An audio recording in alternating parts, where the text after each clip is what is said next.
The gentlewoman yields back. I will recognize myself for 5 minutes for my questions, and I want to thank you for the really fascinating testimony. Dr. Mahoney, I'd like to start with you. You'd brought up the concept of trustworthy AI, and I think that that's an extremely important topic. I actually dislike the word trustworthy AI because it imparts to AI something that it doesn't have, human qualities. It's just a piece of software. I was interested, Dr. Murdoch, when you said sometimes human partners trust AI when they shouldn't and fail to trust it when they should. And I think that that is a better way of expressing what we mean when we talk about AI.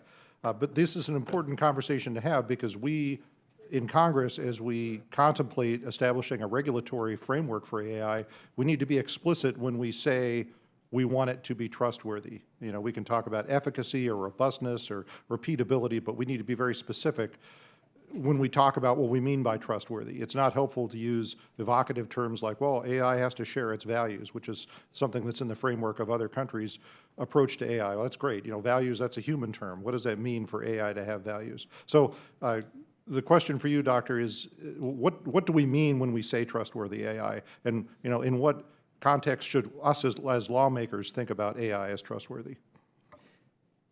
Thank you. When we talk about trustworthiness of engineered systems, we usually mean, do they behave as predicted? Do they behave in a way that is safe, reliable, and robust, given a variety of environments? So for example, do we have trust in our seatbelt? Do we have trust in the anti-lock braking system of a car? Do we have trust in the accident avoidance system on an airplane? So those are the kinds of properties that we want in our engineered systems is, are they safe, are they reliable, are they robust? I would agree, and I think that we can put metrics on those things.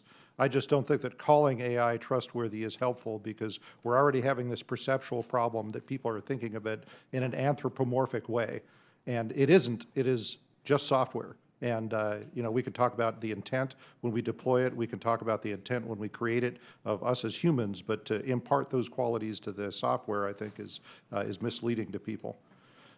Dr. Chowdhury, I want to continue the ranking member's line of questioning, which I thought was excellent, on the intersection between copyright holders and content creators and the training of AI. Because I think that this is going to be a really critical issue for us to grapple with. And I mean, here's the problem. If we say, as some content creators have suggested, that no copyrighted content can be used in the training of AI, you know, which from their point of view is a completely reasonable thing to be saying. But if we do that, then we're going to wind up with AI that is fundamentally useless in a lot of different domains. And let me give you a specific example because I'd like your thoughts on it.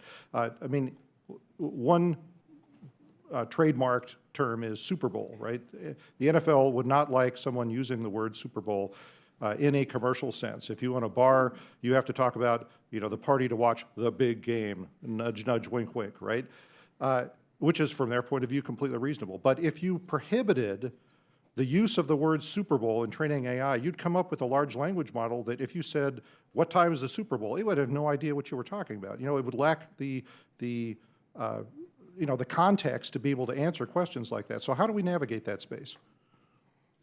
I think you're bringing up an excellent point. I think these technologies are going to push the upper limits of many of the laws we have, including protections for copyright. I don't think there's a good answer. I think this is what we are negotiating today. The answer will lie somewhere in the spectrum. There will be certain terms. I think a similar conversation happened about the term Taco Tuesday and the ability to use it widely, and it was actually decided you could use it widely. I think some of these will be addressed on a case-by-case basis, but more broadly, I think the thing to keep an eye on is whether or not somebody's livelihood is being impacted. It's not really about a word or a picture. It is actually about whether someone is taken out of a job because of a model that's being built. I partially agree. You know, I think it gets into a very dicey area when we talk about if someone's job is being impacted, because AI is going to be extremely economically disruptive. And our job as lawmakers is to make sure that disruption is largely positive for the median person in our society. But, you know, jobs will be impacted. We hope that most will be positive and not negative. I actually think, and I'm going to run out of time here, but we have a large body of legal knowledge already on this topic around the concept of fair use. And I think that that really is the solution to this problem. There'll be fair use of intellectual property in AI, and there'll be things that are clearly are not fair use or infringing. And I think that we can use that as a foundation. But love to continue the discussion later. Absolutely.